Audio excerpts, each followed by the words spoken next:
first episode, or whatever, of the dialogue. Don't sound so depressed. You make me want to kill myself.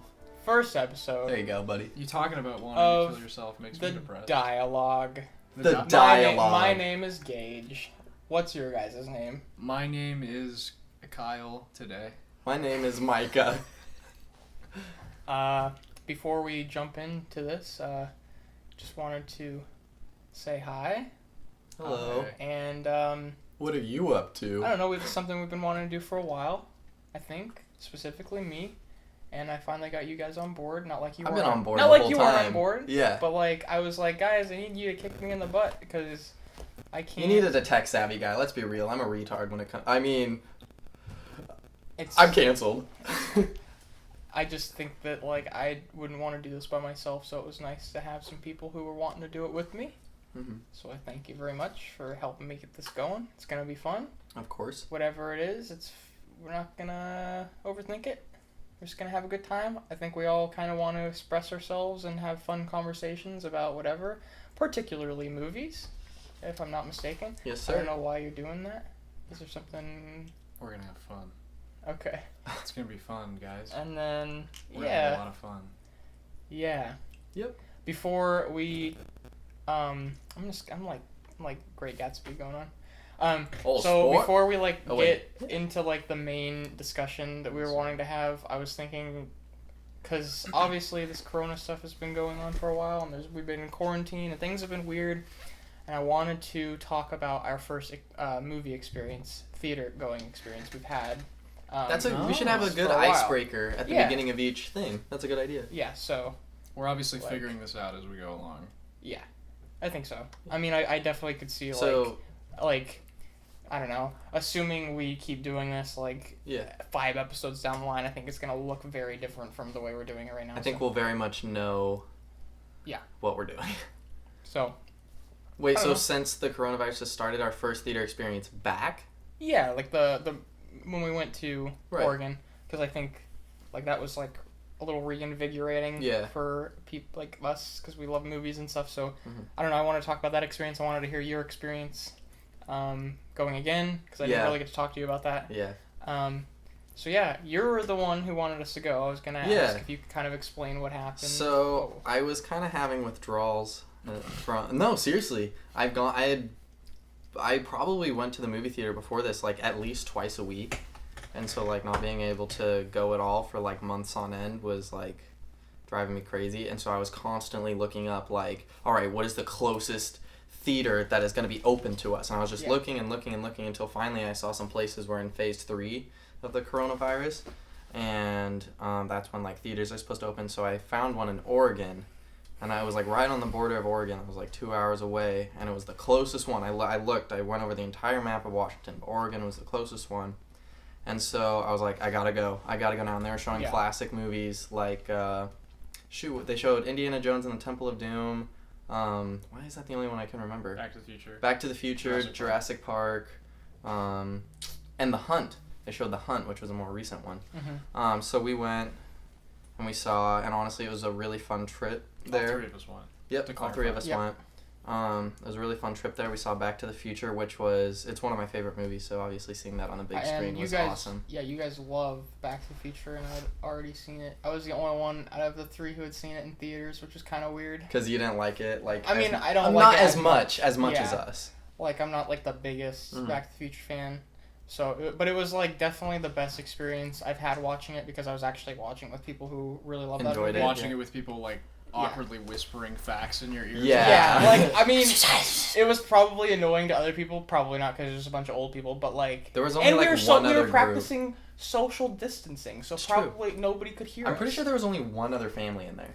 Yeah, for Back to the Future. Jurassic Park and to be honest, like, I'll be honest, like, normally, like, when people are whispering in my ear during a movie, I get annoyed, but that was, like, it made the experience better because you guys were telling me things that I didn't know about the movie, and I was like, oh, that's cool. And it was, like, it was honestly better than the movie itself, just hearing all of you, other things you guys know about it. If it was your first time seeing the movie, I bet you would have been really annoyed, but everybody's seen that movie a million times.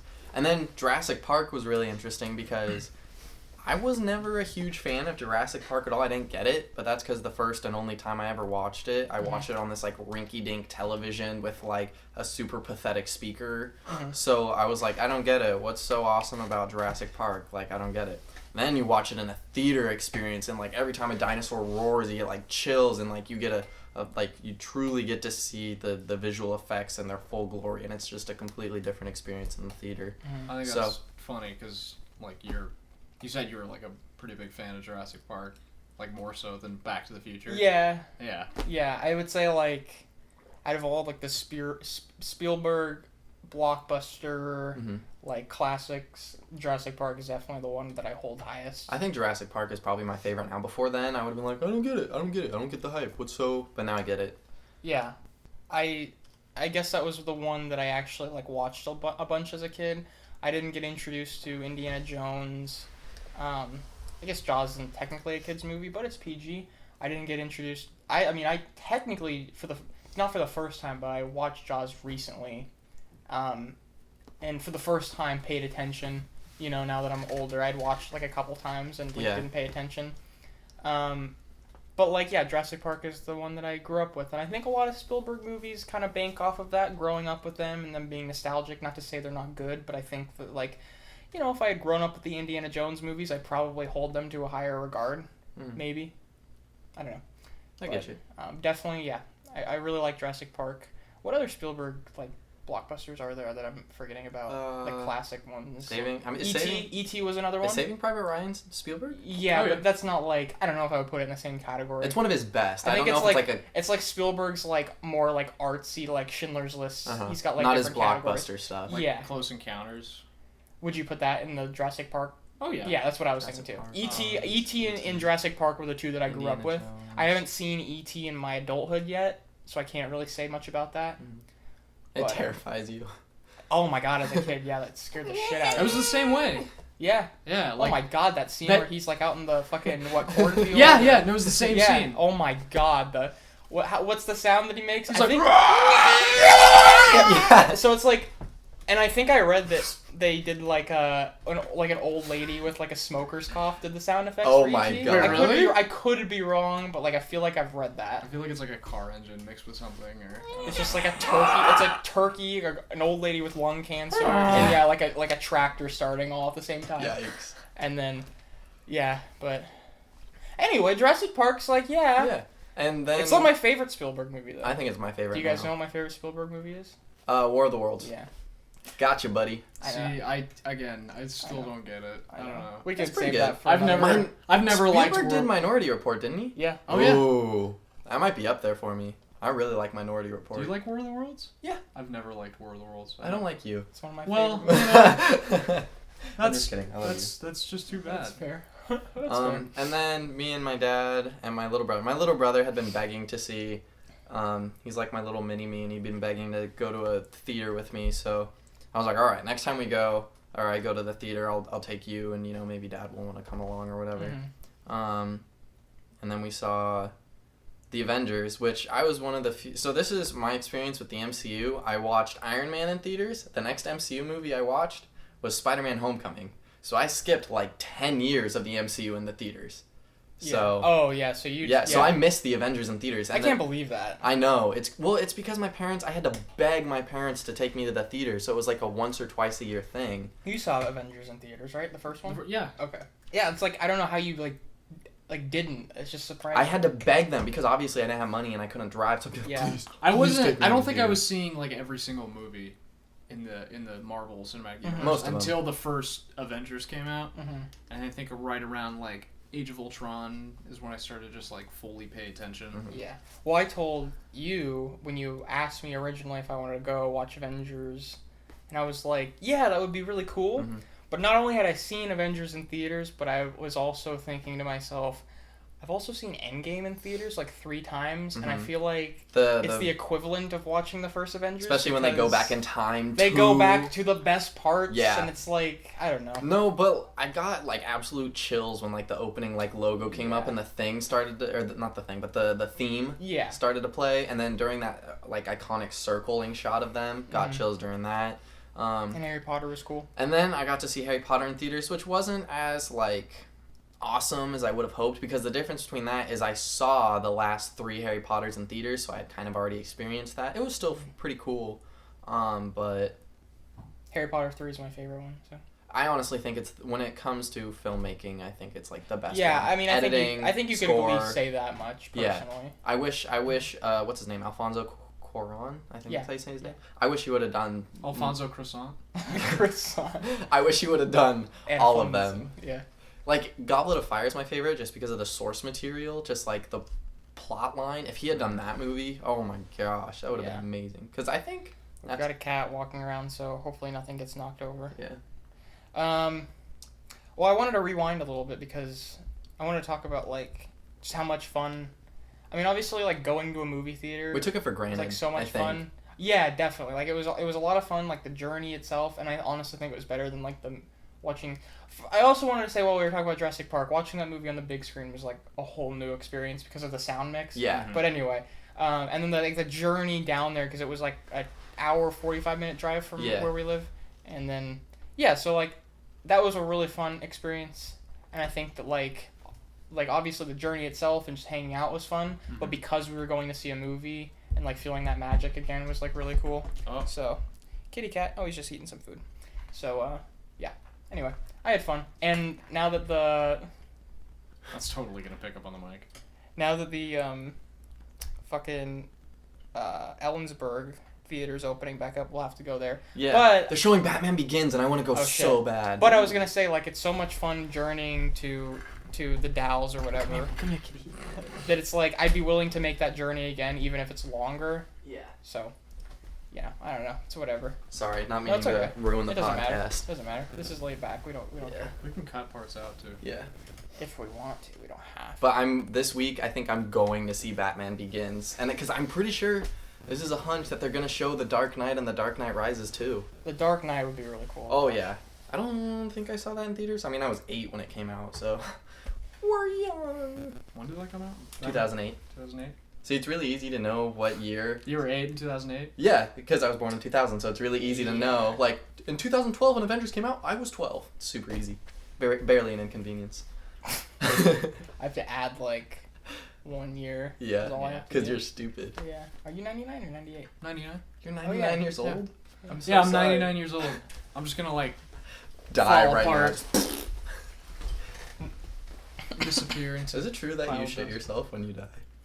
I hope so. Haven't you seen Swiss Army Man?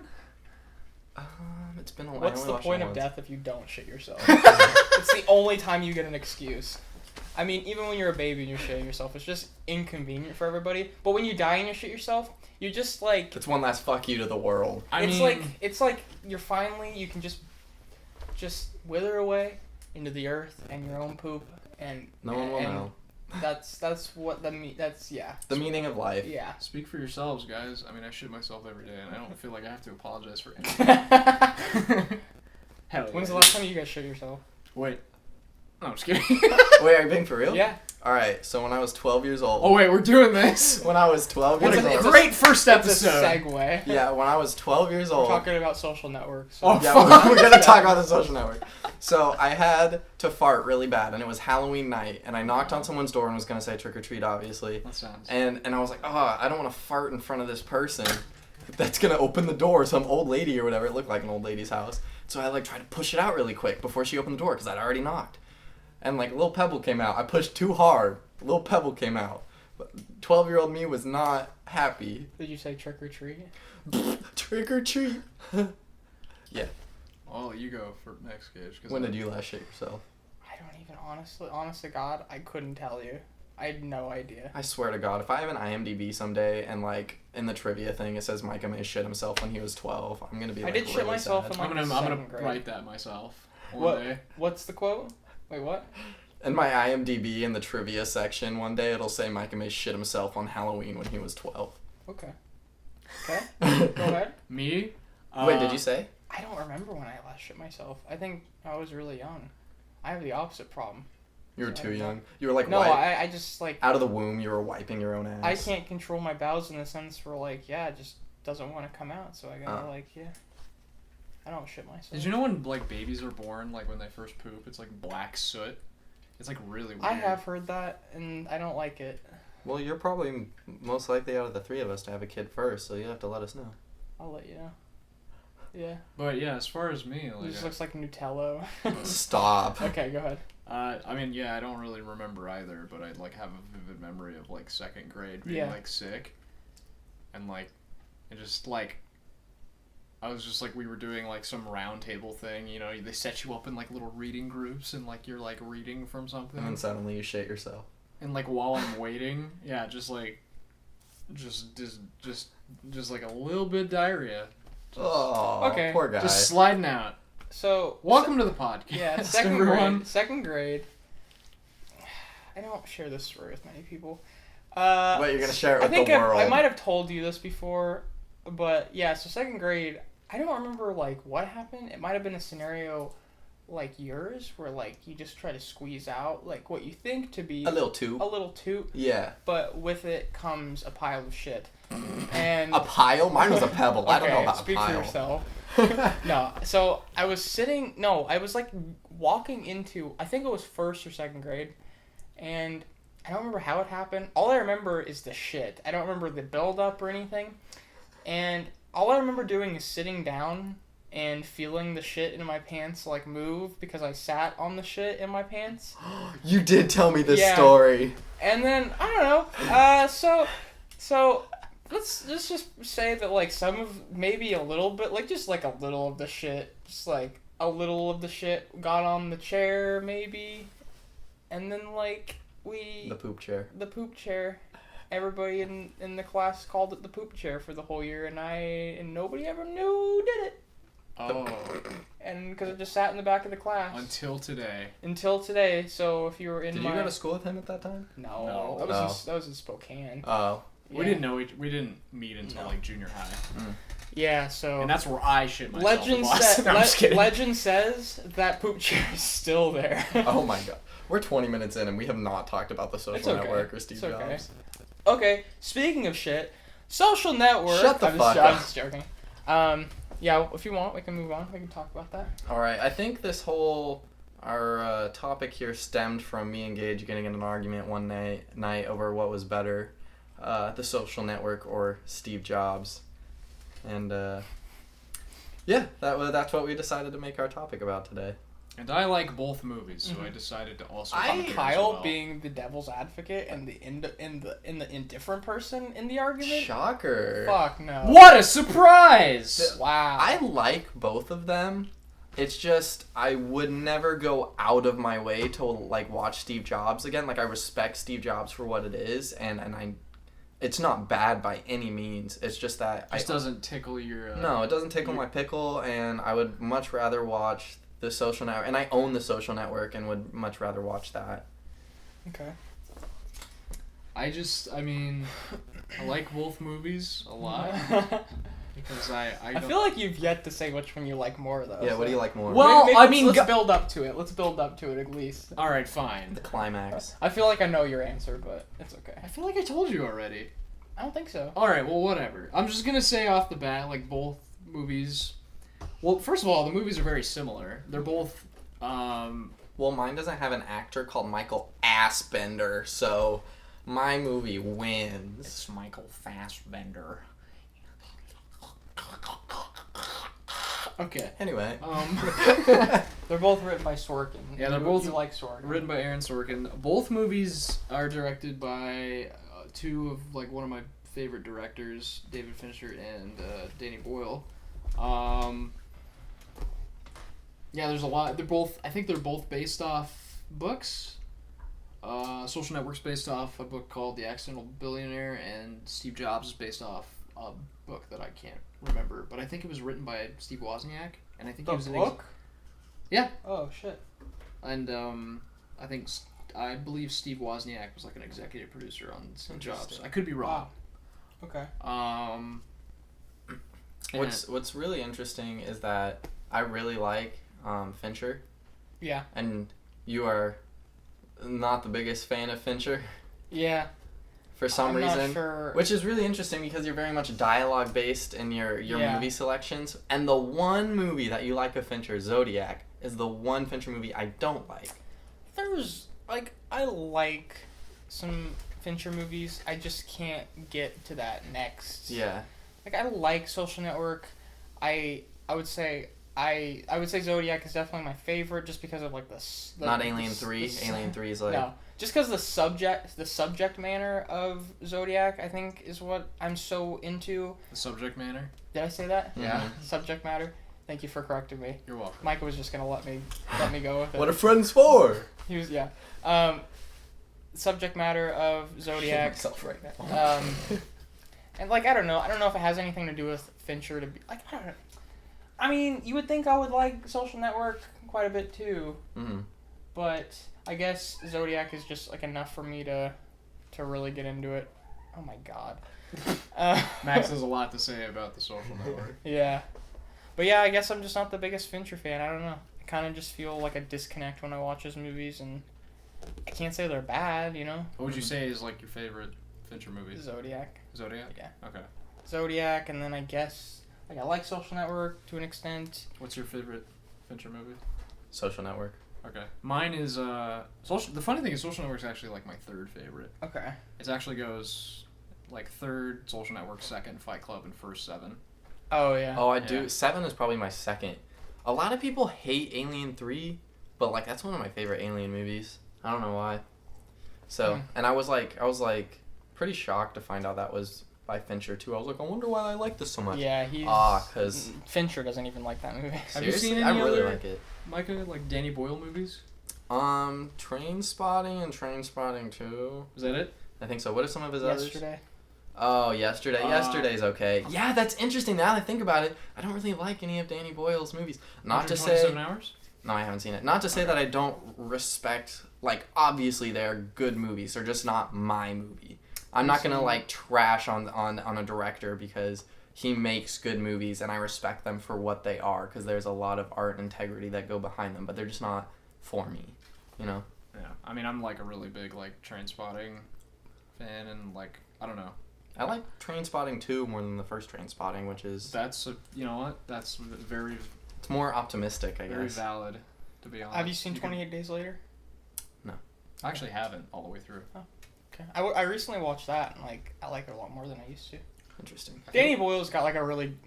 That's why Yesterday is such like a weird movie, because his style is really gross. A lot of his movies are kind of like. What do you mean by gross? Like grimy and grainy, and just like dirty, and yeah, like 28 Days Later, 127 Hours, Slumdog Millionaire, which I haven't even seen. But maybe that's why I'm not a huge fan, because I don't like the grittiness of it. I remember when we were watching Trainspotting 2, and like there's that scene, spoilers if you haven't seen Trainspotting 2, where what's that one character?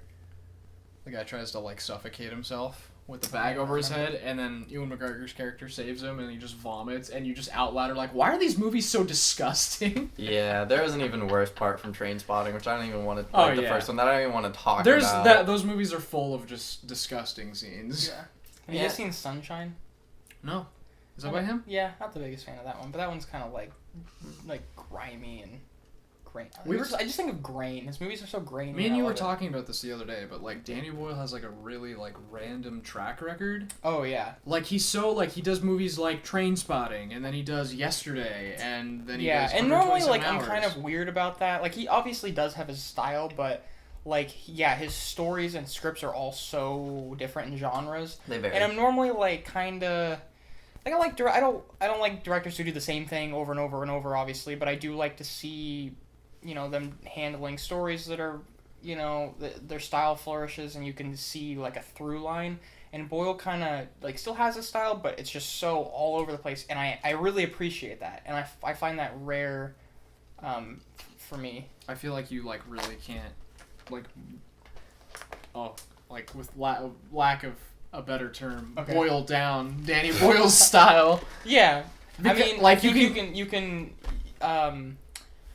can say things for sure. You can definitively say that the guy likes grain and he likes, he likes like weird angles and grain and. Yeah, I remember a very specific shot that stuck with me. It was just two people. I think it was in Trainspotting. Sorry, I think the first one. I'm not sure if it was the second one.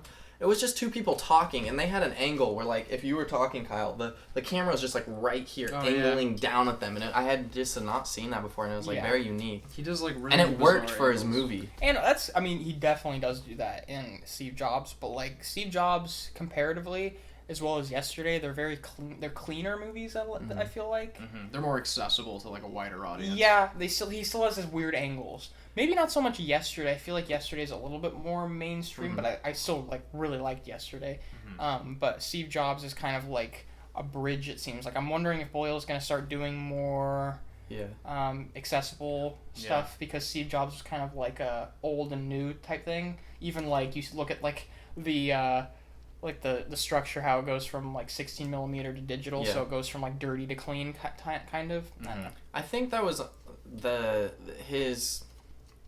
he was kind of incorporating his, I guess, editing of his other movies into it, and I think that's kind of what threw me off a little bit about Steve Jobs, is, like, that one scene where they're talking about the computer, like, trying to say hello or whatever, and then suddenly it just randomly cuts to the exit sign. I was just thinking that. And, like, has, like, a ringing noise, and it's just like, what? Because, like, the whole movie seems very clean cut, and then it'll have that, or it'll have, I don't remember what it was, but they're just standing in a hallway, and then suddenly on the hallway wall, like, text just appears, like, across the wall. Do you remember what I'm talking about? And Steve Jobs? Yeah. And it just appears on the wall. Yeah, I don't remember specifically, but it's just, like, the whole movie is so, for the most part, clean cut, and then you'll have these random edits that you're just like, wait, what? Yeah, it definitely seems so. I think that kind of throws me off a little bit about Steve Jobs. I don't know. It's kind of part of his style. Like, I understand it's part of his style, but I don't know. It throws me off a little bit. I mean, I think that's understandable. It's not entirely consistent, especially that exit sign. It's just like, all right. It's like, where did that come from? Super necessary. No. Like, we could have we know what an exit. Wait, sign what was is he like. talking about? I can't. Oh, the exit sign. See, like, I don't even notice, because it's like everything flows so perfectly. It took me out of it a little bit. I mean, like, I think for me, his editing is like controlled chaos, kinda. Everything feels like it has its place, but everything feels like crazy, but in the right way. I don't know.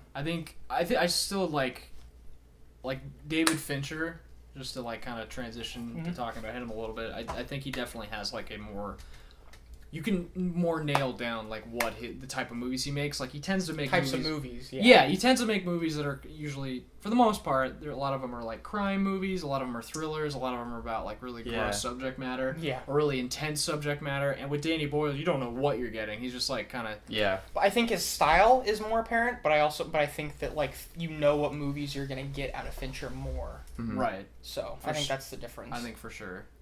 And David Fincher's style is very, like, I often would use, like, the word very clinical, very controlled, like, very locked. He rarely uses, like, handheld. Yeah. One of the words I think I remember using for Danny Boyle when I was watching the Trainspotting movies is, like, it's one of the most, like, ADHD movies I've ever watched, where it's just like, like, it just feels like Trainspotting. So it just feels like it's all over the place, and, like, Steve Jobs isn't like that very much, but I think just that, like, I mean, honestly, it could affect me differently because I actually have ADHD, and, like, you don't, and maybe, like, that you can, I don't know if that has anything to do with it, you know, but like, you find it more distracting. Yeah, like, it's almost distracting for me because I'm trying to keep up and my brain, like, just can't do it. I get you. I mean, and then, like, when it comes to Fincher, I think it's not like a problem I have, but I think it's maybe why I don't identify with his movies as much. It's just because I definitely think Fincher does do a good job of staying indifferent when he's telling stories, and like, he definitely just wants to, like, stand back and let the movie play out. Yeah, he kind of gets all perspectives. But I almost think that, like, that might be his fault, or at least that's why I don't connect with him, because it's like when doing that, when stepping back and letting the movie play out, I almost feel like a lack of human emotion. Like, his personality doesn't shine through as much. Yeah, and it almost, like, you don't feel his touch. Like, I don't feel a human, like, it doesn't feel like a human touch kind of. See, you could argue that's, like, completely intentional, because I've seen behind the scenes about how he talks about how he, like, made certain movies, and often, like, when talking about his camera movement, it's very, like, you can tell he wanted to go out of his way to almost make it seem, like, robotic or kind of, like... Yeah, and if that was intentional, it's okay. It's just not... quite my thing, but... Yeah. Well, there are very similar parallels between Steve Jobs and Mark Zuckerberg and The Social Network, in which they're, like, brilliant kind of assholes. They're kind of douchebags to, like, the people around them, but they're brilliant. And what's interesting is I find a lot more sympathy for Mark Zuckerberg because he seems to have, like, a humane part about him, and he's, like... He is kind of selfish, but when I'm watching Steve Jobs, specifically Michael Fassbender's Steve Jobs, I can't sympathize with him at all. I'm just like, he's an asshole. Like, why do I care about this guy? And to kind of just clarify, you're talking about, like, how their characters, the people are being portrayed. Yeah. Because obviously, like, oh my gosh. Yeah, I get you. Obviously, we don't know the people really. No, yeah, I don't know. I mean, I don't know if Mark Zuckerberg or Steve Jobs were actually assholes in real life. I don't know that, but how they were portrayed in these movies, that's how they're portrayed. Can you put them over there? And I don't know, I just couldn't get behind this Steve Jobs, but Mark Zuckerberg, I could get behind a little bit in his.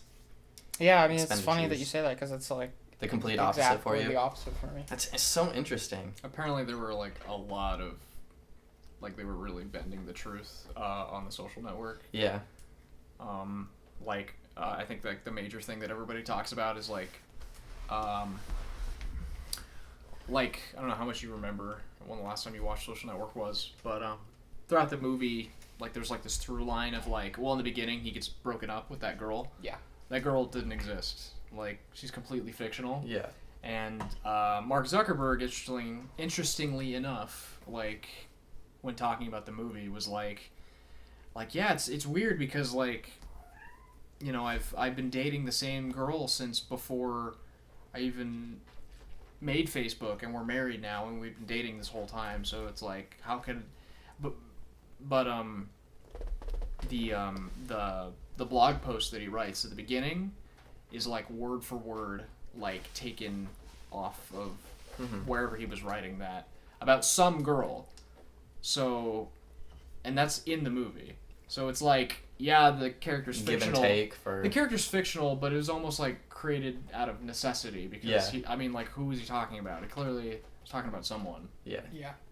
And it's kind of a through line throughout the movie of like you kind of pick up that like he's like the reason he's making like this website is because he's like it has something to do with like either impressing his ex-girlfriend or trying to like stick it to her or something like that, because it like keeps coming up, and even like shows up at like the end of the movie when he's like sitting there refreshing the page, which is the saddest thing. It is.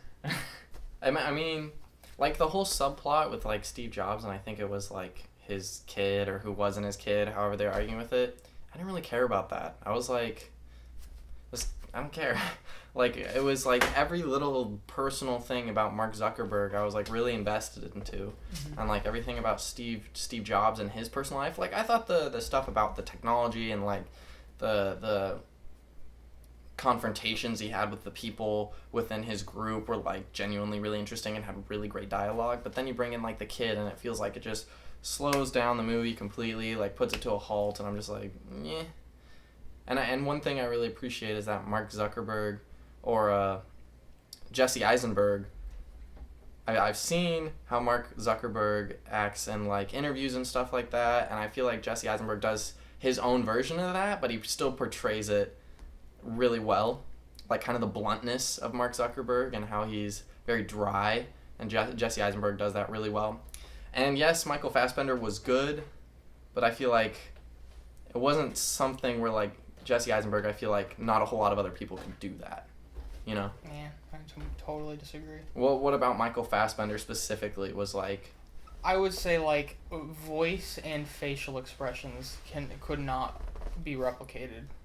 I read on IMDb that Michael Fassbender said that he...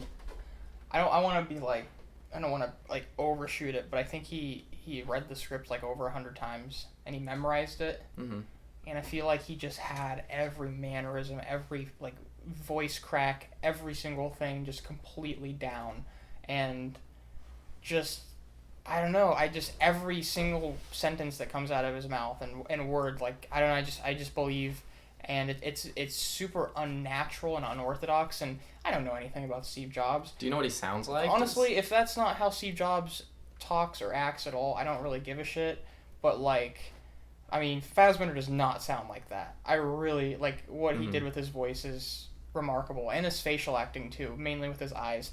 And I mean, as far as like Jesse Eisenberg goes, I mean, I think he like looks like Mark Zuckerberg to an extent, but like saying nobody else could do that, I disagree. I think that honestly, there's a chance that Justin Timberlake could have played a better Mark Zuckerberg. So interesting. That's just my opinion. I think that Jesse Eisenberg, I mean, I suppose you could say he was born for that role, but I mean, he does kind of that the character he's playing in The Social Network, obviously he's playing Mark Zuckerberg, but you could argue that he's kind of playing the same character in a lot of other things. He's good at that. It's kind of his thing. Not in everything. Playing an energetic douchebag. Yeah, I mean, like a kind of like a stuttering, like hyper know-it-all who's kind of an asshole, but you kind of has like a charm to him, like a nerd and stuff. Like he's pretty good at that. And I mean, I don't know. They're both good performances. I just think that, like you said, you don't think anybody could have done that. Ashton Kutcher. Or replicated, replicated what these actors pulled off in these specific performances. I think that Fassbender sticks out a lot more to me. And I don't think anybody could have done what he did, and not necessarily played that character. Okay. I would go so far as to say that I feel like the entire cast in both movies, like, the actors weren't, like, spot on. Like, for instance, like, I don't think Michael Fassbender, like, resemblance-wise, doesn't really, like, look like Steve Jobs, nor does Seth Rogen look like Steve Wozniak, but, like, they play the characters, the representations of them in the movie. Like, they're, like, I think the story they're trying to tell, they're absolutely perfect. Right. For. That's the thing, is, like, when it comes down to, like, the best for the movie and not, like, whether they look like them or not, like, you don't really care. Like, it's and I honestly think sitting here and arguing which movie's more accurate, it would be just, like, pointless and exhausting. Yeah. There comes a point when a movie's so entertaining and so well put together that you don't care how accurate it is. I find the supporting cast of The Social Network to be much more entertaining. I'm not saying they're better, because there are many performances, like Jeff Bridges and Seth Rogen, who are Jeff Daniels. Who did I say? Jeff Bridges. Who is? No, not Jeff Bridges. Bridges. I'm having a stroke here. It's okay. Jeff Daniels. It's just like, your opinion, man. That's right. Wait, so you're saying that was my Social Network? So Social Network has more entertaining, entertaining supporting cast. Like who? Like Andrew Garfield and Justin Timberlake, I think are absolutely perfect, phenomenal. And not that they're better in the way that they act, but I find their characters, at least, and the way they portray them, much more... I can't think of a better word. It just entertains me. The other ones in Steve Jobs, they're great performances, but it's not quite as entertaining to me. It's like... I would say what I like is not only, I think, like, the main character in Steve Jobs is fascinating, and his whole philosophy is fascinating, but what I find fascinating specifically about the side characters is not only who they are, but the relationship with the main character, and I think that's what I found, like, really compelling. And, like, I was always excited when him and Jeff Daniels were going at it, because it's not only, like, understanding these individual characters, but it's understanding each relationship and each dynamic. Like Steve Jobs has, like, a very different dynamic with Kate Winslet's character than he does with Seth Rogen's character, and it honestly just goes to show, like, how complex of a person Steve Jobs apparently was. The same could very much be said about The Social Network. I guess I just didn't, like, connect with that. You see how he addresses Justin Timberlake versus how he addresses Andrew Garfield. Obviously, very different outcomes. But I don't think it's as prominent of a part of the movie. I don't think that's what their goal. I do think the goal in Steve Jobs is to establish, like, all of his different dynamics. The entire movie is about the lawsuit between Andrew Garfield. Yeah, but I'm saying it's not I don't think the script for Social Network is setting out to really show you I mean, honestly, I wouldn't say that he acts very different around different people. I guess you could say, like, Justin Timberlake, because he's like, he admires Justin Timberlake's character, but I don't think you could say the same about other characters. I think he's fairly similar, and he's like very blunt and kind of douchey, like you said, and talks fast, and he thinks he's always the smartest person in the room type thing. But in Steve Jobs, I really like.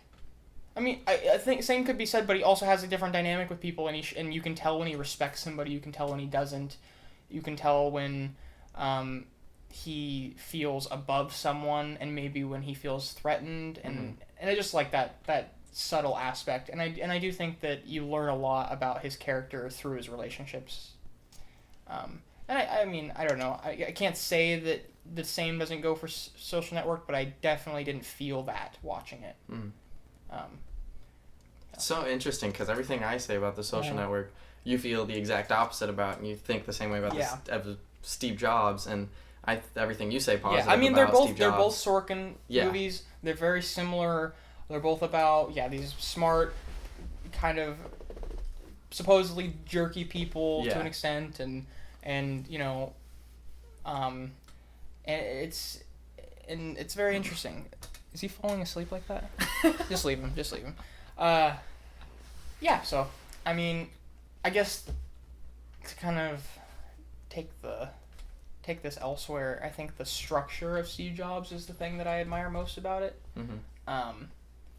The script, I mean, if we're talking script-wise, I really, really like the structure of Steve Jobs.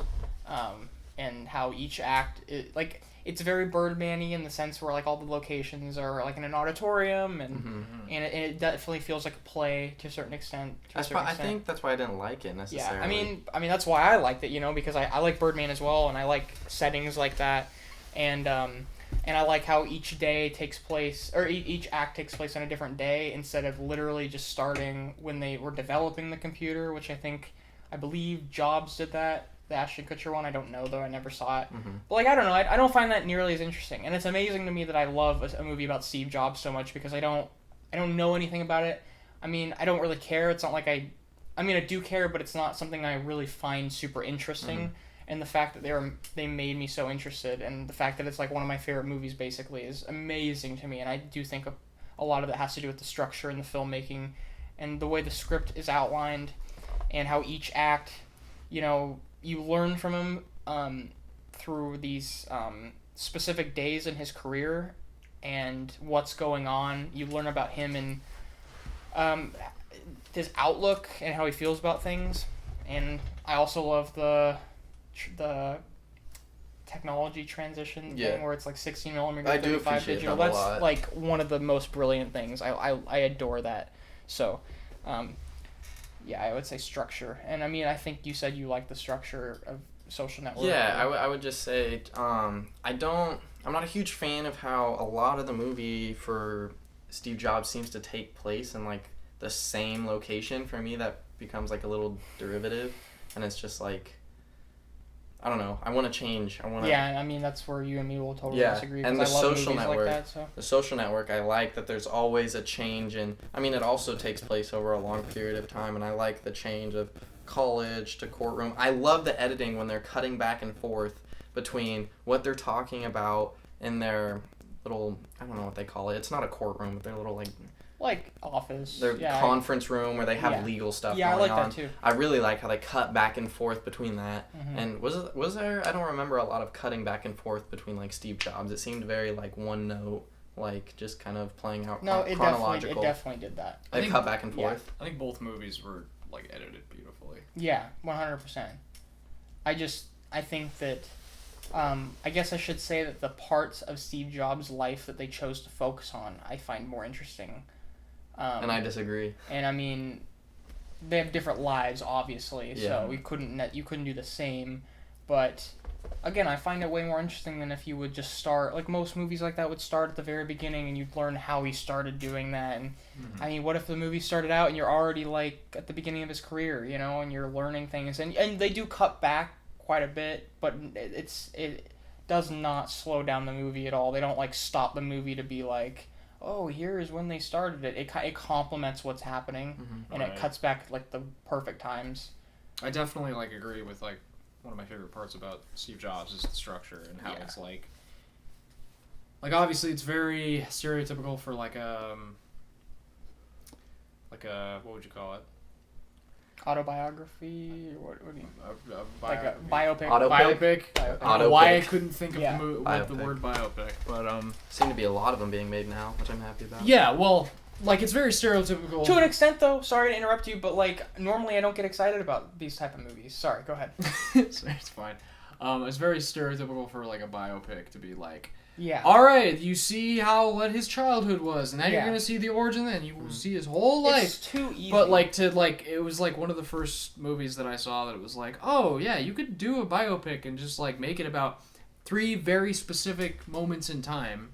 Yeah. And it was completely unique. Before I saw the movie, I didn't know it was like that at all. And I still think that you learn just as much, maybe even more, than if they would have told it normally. About this person. Well, also, there was a movie, I don't know how many years prior, called, obviously, Jobs with Ashton Kutcher. Yeah. Which, I mean, I don't know how you guys feel about it. I have not seen it. I haven't seen it either. I saw it. It's okay. It's hard to buy. I think that's been, an inside joke amongst, at least us two. I don't know about Ashton Kutcher playing Steve Jobs. I'm Steve Jobs! Yeah. Steve Jobs. I run Apple! But, I don't know. I think a lot of people would agree with me. I just don't. I think he looks a lot like Steve Jobs, but I don't buy him as Steve Jobs. I just think it's really, really difficult to make the story that they made without, for The Social Network. Yeah, again, you literally cannot make the same story without showing his college year, because that's where it's all about the legal thing. It's not being like, oh, we're gonna go back to when he was a kiddie and got up to the point where you just literally cannot make a Social Network type story with the legal shit if you don't go to how it was made, because there was dispute over who made it first. I mean, it's essentially a courtroom drama. Yeah.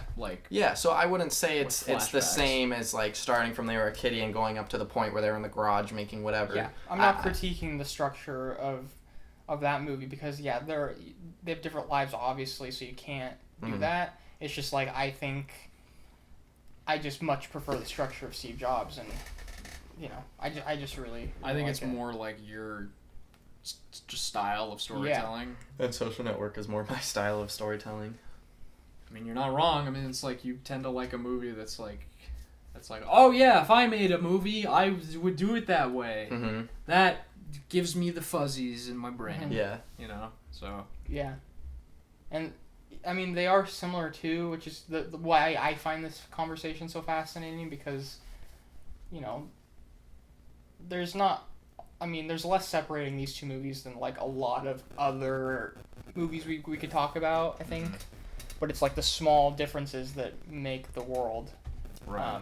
I also just think it's interesting because they're they're very similar movies. Yeah. They're both about someone who started a company, basically. On the cover of Steve Jobs it says a new American classic, and then on the Social Network it says an American landmark. I wouldn't say Steve Jobs is an American classic. Yeah, I just find it interesting that both covers are we're American icons. It's one of my favorite movies, but I don't know. Yeah, an American landmark. I don't know, man. I don't know. Was Steve Jobs even nominated for best screenplay?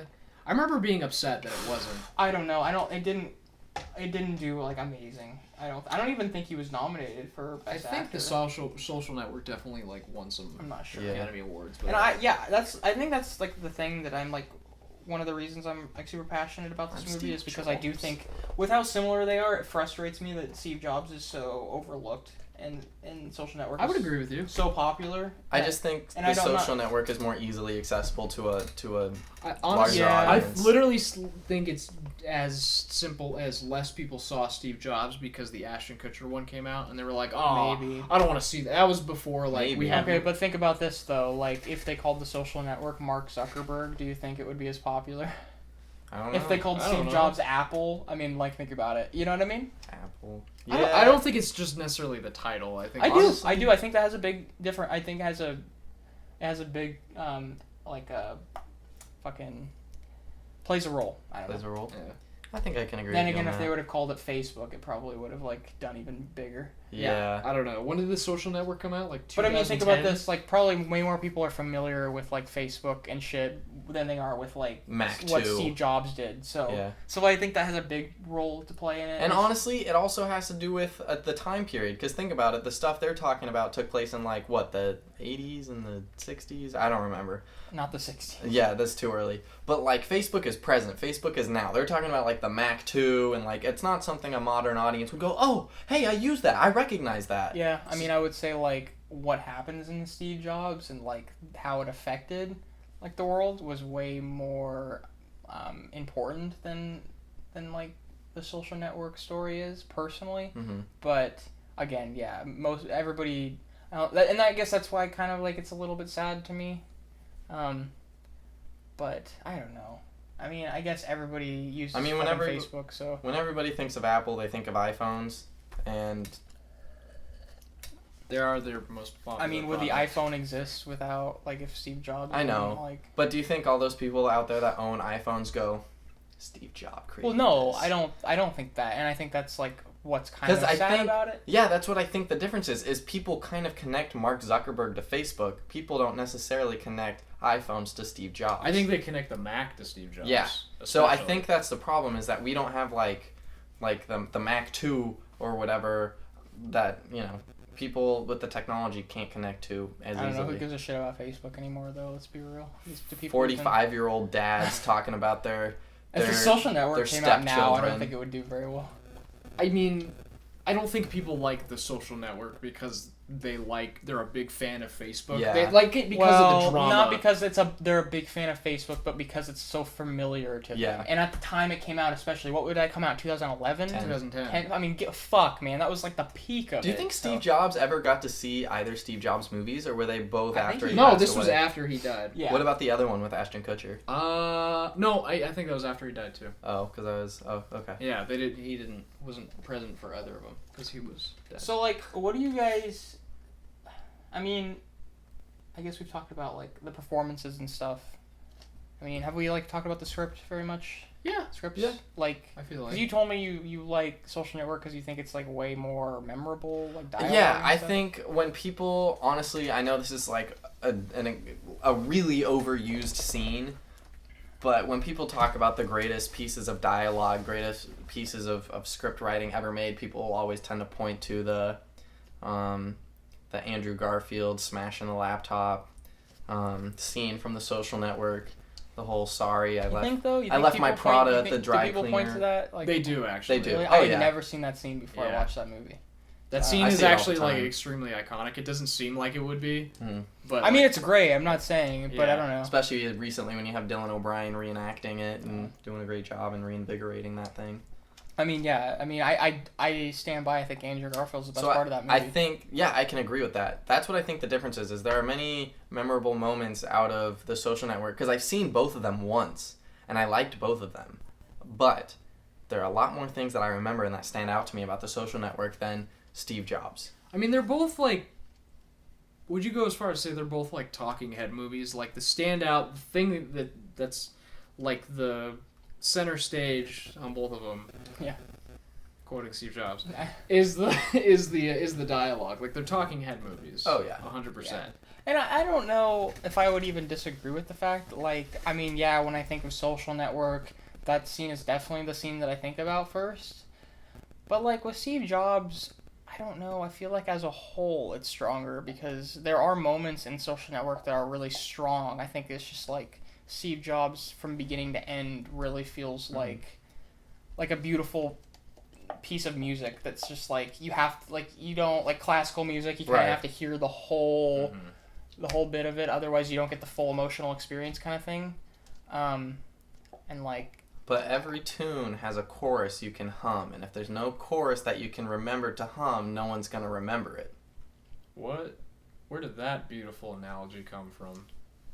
but Oh like my I think goodness. my argument is like, I did not expect that from you, Micah. Thank you. I don't know.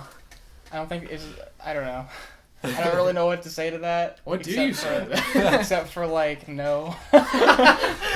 I'm sorry, but people can hum all day long to the social network. I mean, honestly, if we're gonna keep the song analogies going, I guess, like, Social Network is, like, a really good, like a decent song with one really cool part, I guess. Like when the chorus only happens once, you know how, like, there's a really cool part in the song, and you're like, oh, it only comes up once? That's kind of weird. I think it and comes then up the rest of times. the song kind of is just like, all right.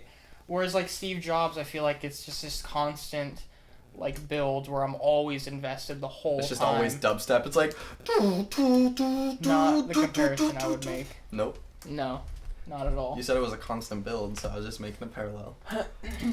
Constant emotional build. I know. I like both movies. Yeah, I mean, I like both of them too. I just don't... Movie. I'm just like... I just feel like I'm like the referee in between you guys. Like, Hold me back. I can't pretend I wasn't, like, underwhelmed when I watched Social Network, but I definitely enjoyed myself, and I want to watch it again. Yeah. I just think I connected more with the main character, and you disagree with that, obviously. On an artistic standpoint, Steve Jobs is probably better, but I am much more entertained by the Social Network, and there are a lot more things I can grasp onto. So, filmmaking wise, Steve Jobs is probably better, but Social Network is something it's probably a little easier to consume. Do you think that the Social Network, more so than Steve Jobs, tries to get you to sympathize with the main character? I think so. Oh, yeah. So... Yeah. Okay. Well, I also think there's just... In general, there's... But would you... There's more to sympathize with Mark Zuckerberg and the Social Network? At least how it's portrayed in the movie. Okay, well, let me ask... But so you consider that, like, a positive aspect of the movie? Yeah. I wouldn't say it's, like, a positive or negative. I'd just say that that's just the difference between them. I mean... I don't know. Totally forgetting about how, like, who these people were in real life and how they actually were. Right. I think that the characters... I mean, okay, if I'm being honest, I think that the character in a Social Network is way more unlikable than the character in Steve Jobs, which we disagree with. Mm-hmm. But I do think objectively that the movie tries to get you to sympathize with him and I guess identify with him and almost feel bad for him to an extent, where I think that Steve Jobs kind of lets you have your own opinion a little bit. Like, he is a dick. He's not always a dick. Mm-hmm. You know, like, again, he has different dynamics. He treats people differently. He has respect for people. He's less one note. He's not one note. He's not just like, fuck everybody. Right. In fact, you could argue he's not really fuck anybody necessarily, because you see, like, different sides of him throughout the movie, but it's not ever trying to emotionally manipulate me into liking him. Mm-hmm. And you don't have to like him to enjoy the movie, and I think honestly want to root for him as well. Like, you can root for him and not necessarily like him as a person. See, I wonder if that's the the Wozniak connection. Yeah. Because, you know, this was based off, like, a book that I believe Steve Wozniak wrote, and he was also an executive producer. Obviously someone who's... If there was anybody who was, like, the closest to Steve Jobs who could, like, be there to be like, oh, yes, this definitely, like, is a good representation of the man that I knew, it would be him. As with the Social Network, like, Zuckerberg was not involved at all. I'm not entirely sure who wrote the book, but I don't think it was like Eduardo. You know. Yeah. So there's definitely, like, I can definitely see how that would affect, like, the nuances of how each character is depicted. I mean, I'm probably gonna get a lot of shit for this, but that's why I didn't like Lady Bird. I want someone I can root for, and someone I want, even if it's not the main character, I want, like, a character where I can be like, yeah, come on, you got it, you can do this. Even if you don't necessarily like them, I think you can still want them to succeed. I didn't feel that way I mean, I feel that way about the Social Network, but I thought Steve Jobs in the movie was so much more of an asshole. He was, like, almost, like, unforgiving. Oh, I don't know if I didn't see it like that.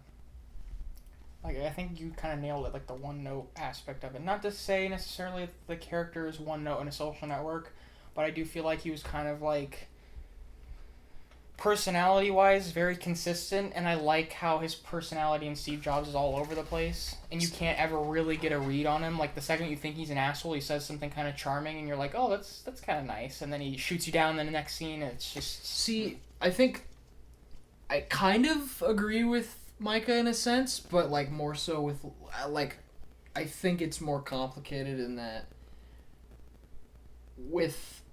The Social Network, and I don't know if you guys interpret it the same way, but I kind of get the idea in The Social Network that Mark Zuckerberg was like, he was going out of his way to try to, almost like putting on a performance in a weird way, in a very, very subtle way. Like, he felt like he needed to take charge in this way, and this is how you're supposed to treat people for people to respect you, but it's not necessarily coming in exactly from the heart. As with Steve Jobs, you believe everything he says to like an absolute T. Everything feels absolutely authentic, I'd buy that, which I think might be why some people consider like Steve Jobs in this movie just kind of unredeemable. Yeah, I would say I think it's like more complicated, nuanced. But to that point, I think you actually nailed it on the head there.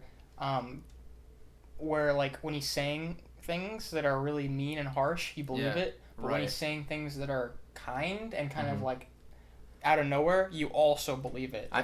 He's a very honest, like the character is very honest, and I think that's why I like it, because I fucking believe everything coming out of his mouth. And then like you have Zuckerberg, who, like you said, seems like there's a performance going on there within the performance. Yeah. And then you never really know how to feel or what to believe. Like the character is honestly keeping everything close I find to his it much chest. more easier. Does that even make sense? Much easier to sympathize with Mark Zuckerberg as a character, because you can see the insecurity like inside of him. Like, he's putting on a performance because he's so insecure. When you have how it's portrayed in Steve Jobs, like this just cocky, pompous asshole, it's like that doesn't show any sign of weakness. I mean, it's kind of hard to just be like, oh yeah, I love that guy. When you show someone who has like very human characteristics that everyone feels, I feel like I get more of that out of The Social Network. I think the only time we get like a glimmer of like just like of the human side. Sure, I was trying to think of a different word, but yeah, like just a more human side, I guess, to Steve Jobs would be like towards the end. Like, with his daughter. I have a big soft spot for the scene with his daughter. It's a little like No, I like all the stuff with his daughter. I don't know. Some people would maybe consider that stuff like a tiny bit cheesy, but like I'm a sucker. So. I would consider that emotionally manipulative in a way. No, I disagree. I really like it. What do you mean by emotionally? It's like this whole story is about him and his like problems with the company, and then you just like throw in this like sob story with his daughter just to be like, see, look, he's a person. Latch onto him. See, I disagree. I don't know when the last time you saw the movie was, but But you just said you feel like that's a through line throughout the whole movie. Yeah, is the thing with his daughter, and he's an asshole. They spend a lot of time on it. Like, I know, but like I said, I feel like the movie like completely slows down and comes to a halt. Like, we're just waiting for the next part of the Apple stuff to come up. I mean, it's character building. I mean, you gotta do that. We're all best friends here. I mean, I don't know. Like, again, that plays into the whole, like, how he has different dynamics with everybody, and he's kind of, like, rejecting his daughter for, like, the majority of the movie, and then by the end, like, he's still, like, kind of being an asshole, but, like, he doesn't, like, make up. It's not like they live happily ever after, but you kind of feel like he's finally accepting her in his life a little bit. Yeah. And I really like that. I think it's subtle. Personally, but I don't think it's emotionally manipulative. I don't know. Can we say things that like we both are like, or that we all are like, both movies? Cause I had one last thing to compare that we can just do it really quickly. I know we're being like too negative, I think, because we all like these movies. Yeah, we do. I just wanted to know, like, how do you guys feel about like the differences between like how Boyle's style complements Sorkin's writing compared to Fincher's style complementing Sorkin's script? I think Sorkin's dialogue is tremendous. Like, yeah, me too. It's. Do you think one of their particular styles complements it better? Okay, this is gonna be a bold statement, but I think you could basically attach most directors to Sorkin, and you could get a fantastic movie. It's just maybe. I don't know. I just am blown away by his dialogue. I think both directors are smart enough to, for the most part, like, let his dialogue guide the movie. Yeah. Because I could very much see, like, a director, like, imagine if you attached, like, Michael Bay. Oh yeah. To like a. Okay, yeah, you like, and if he was like doing like all the distracting visual stuff, like you couldn't pay attention to anything. It would be I love how each director is just so precise with their words, and it's not like these long awkward pauses. Yeah, it's not these long awkward pauses in between each character. It's like dialogue, and it's just like an attack of dialogue, and I love it. It's just like coming at you all at once, and I feel like it's unrelenting. David Fincher is like an extremely like precise director. Like he does a lot of lockdown shots, but they're always like very like he spent all day thinking about the framing and everything, and it very much fits his Aaron Sorkin style of dialogue, and just like. What's really funny though for me, Boyle and Sorkin's script. And like the story being told is it just all complements each other, because I think that like the story itself is controlled chaos. You feel like like Steve Jobs wants to be in control and everything's happening at all times. There's all this shit going on. There's so much to keep an eye on and pay attention to. And in a lot of ways, I think Boyle's style is like controlled chaos as well, and I just feel like it melds perfectly together. I think David Fincher was actually smart enough in actually like letting his style take a back seat a little bit. You might disagree with me. I think he always does that, though. No, I think he especially does that in The Social Network. Like, because when I think of The Social Network, I think of it as like barely a David Fincher movie. Fair enough. Because like I more so you could very much make a very real case that this is more so an Aaron Sorkin movie than David Fincher movie. Like he has a cameo, and I think he directs like one shot in the movie. Interesting. I actually watched it behind the scenes like a few days ago of The Social Network, and watching David Fincher talk about it, and like literally talking about how he almost like wanted to go out of his way to like not give the movie a very specific like look, like almost being the style and look of the movie being the lack of one. And I don't know, just an interesting factoid about like the cinematography. I'm pretty sure this was like one of the first major movies to come out that was shot on the Red Epic cameras, like the digital, and it's still like it came out in 2010 and it still looks like great. This is like when digital cameras were starting to actually like look closer to like film 35 millimeter. I think maybe one of the first digitally shot movies was Attack of the Clones. You watch that now, it looks like a soap opera, but like keep comparing, but it's fine because I feel like Boyle was one of the first people to really dip into the digital realm too. With what movie? 28 Days Later. That's an interesting connection. Doesn't that movie look like Dookie though? He filmed it on handy cams. Yeah, it's very interesting. It's very interesting. I used to not like it, but I think I do now. I think I really dig it. Yeah, Danny Boyle has always been like a very like he uses GoPro, especially like a movie like 127 Hours. Yeah. He's using like camera footage. And I dig it. It's crazy all over the place. It gets very experimental with. But yeah, I mean, just to say a couple positive things about Social Network, it's fast paced. I mean, it's got that Sorkin writing.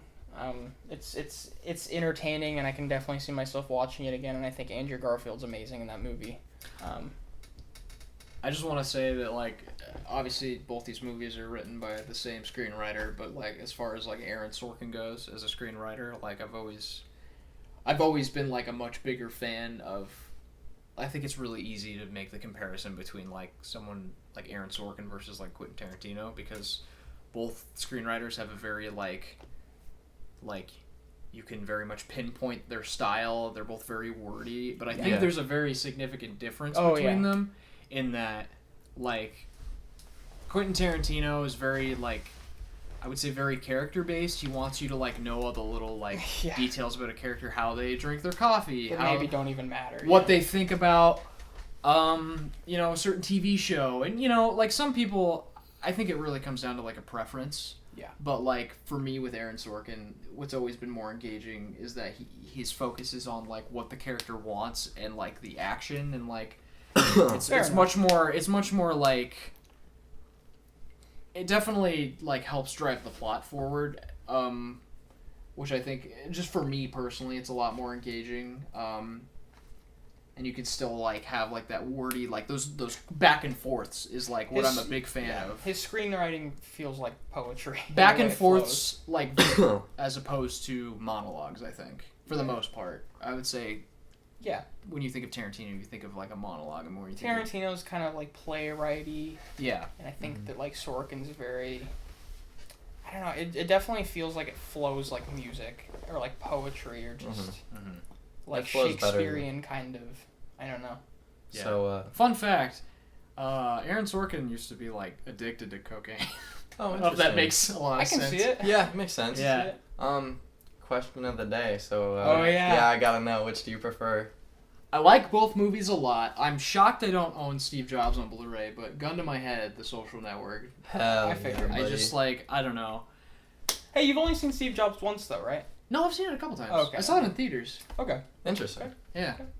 Okay, I'm in the minority here. That's okay. It's okay. Fair game. I mean, I won, so it's fine. I'm just joking. Yeah, shut up. I have seen Social Network more though, but it's probably like maybe one or two other times. Would you say that The Social Network, I'm not saying one is better than the other, would you say The Social Network is more rewatchable? No. Really? Not for me. Okay. No. Definitely not. I mean, I've probably seen Steve Jobs like 4 or 5 times. Okay. For me, I feel like The Social Network sticks out in my brain more, even though you could argue Steve Jobs has like a lot more like going for it. Like I feel like Danny Boyle's style complements. I think that's kind of where I agree with you. I think it complements Steve Jobs more. But there's like it's more of a consistent like through line as opposed to Social Network. Like the highs are really high. I would. So I mean, I guess I would agree to an extent. Not like the highs itself are higher than Steve Jobs' highs, right. But I would agree that like, I mean, it does kind of feel like this for me for Social Network, whereas like Steve Jobs is kind of this. It's always on this plane where I'm like so into it. Which one do you think has the better music? I think is an interesting. Oh, The Social Network, hands down. I feel like that might be the one where The Social Network kind of. Oh yeah. Steve Jobs. Really? How? See, I don't even remember. That's biased. I don't remember. Oh no. To be fair, like if I was really thinking, I could probably think of The Social Network in my head faster. But when I think of Steve Jobs, I think of like classical music, and I just feel like it's so perfect for that movie.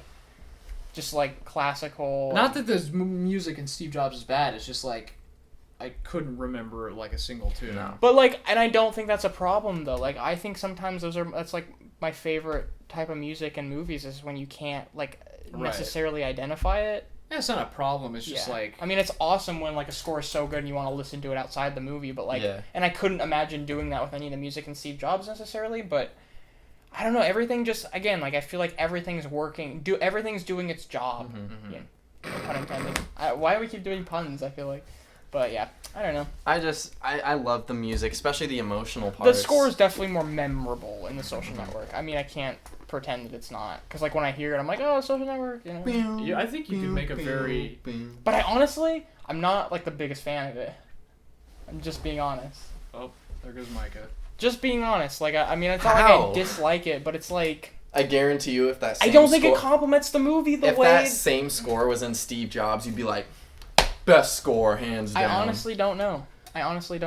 I mean, and honestly, I'm probably biased towards the music in Steve Jobs because sappy. I like Social Network more. I think it's sappy. I don't know. Really? Yeah. In The Social Network? Yeah. That's one of the most depressing scores I've ever heard in my life. That's what I mean. How's it sappy though? What do you mean by sappy? Isn't sappy like? Oh, I guess sappy. It comes like across cheesy. as almost like cheesy. Yeah. That's not what I meant. I guess I meant like melodramatic. Oh, okay. Yeah. I think for what you're watching. I think it's easy to say that.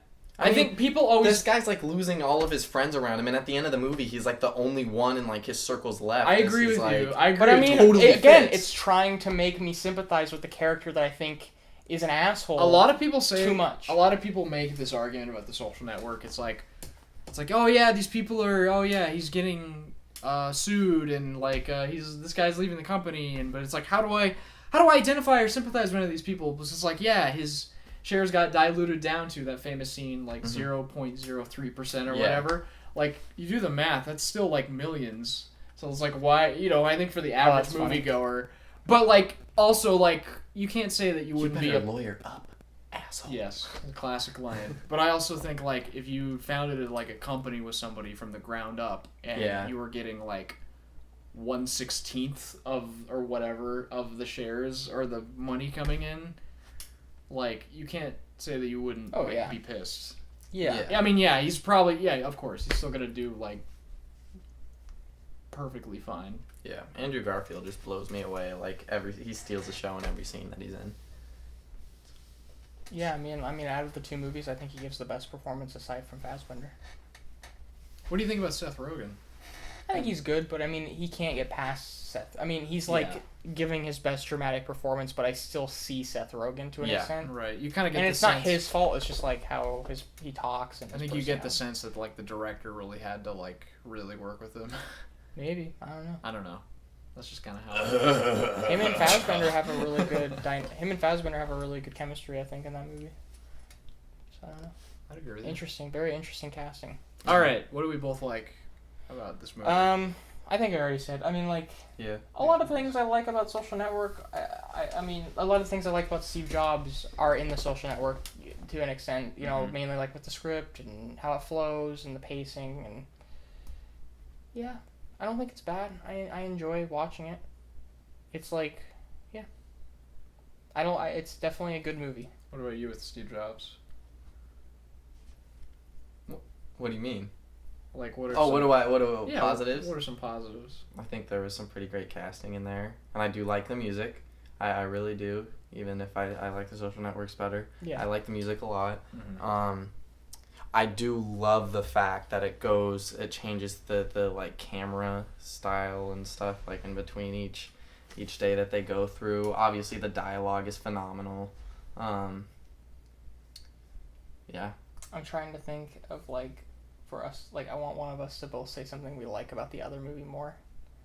Okay. But I can't. I honestly am having trouble. One thing we like about the other movie more. I think for me, as far as Andrew Garfield goes, you have like somebody who can. He's definitely somebody you can root for more than like anybody in both of the two movies. Mm-hmm. Not to say like you're not rooting for Seth Rogen and stuff or like anybody in Steve Jobs necessarily. But, like, you can really back what Andrew Garfield is going for. He seems more like the closest thing to just, like, an average, like, college kid. Yeah, just wants to, you know, party every once in a while and make some money and meet some girls. Yeah. I would say for me, for Steve Jobs, the style of it, just the cinematography is gorgeous.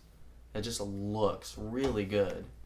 Especially with the, like I said, the shift in the technology used to shoot the film. I just think it looks really good. I think 16mm film is just like inherently like gorgeous, even though some people would consider it like technically a flawed image, but it's like with 35mm there's still that like, oh, was that shot on film? I don't know, but with 16 it's like that was clearly shot on film because the grain is so noticeable and everything. I should really look in more to the technological aspects of filmmaking. You should watch Side by Side. Okay. I want to watch it again. I need to watch Side by Side. I'm down. Okay. Next episode? Good. We can talk about it. Who knows?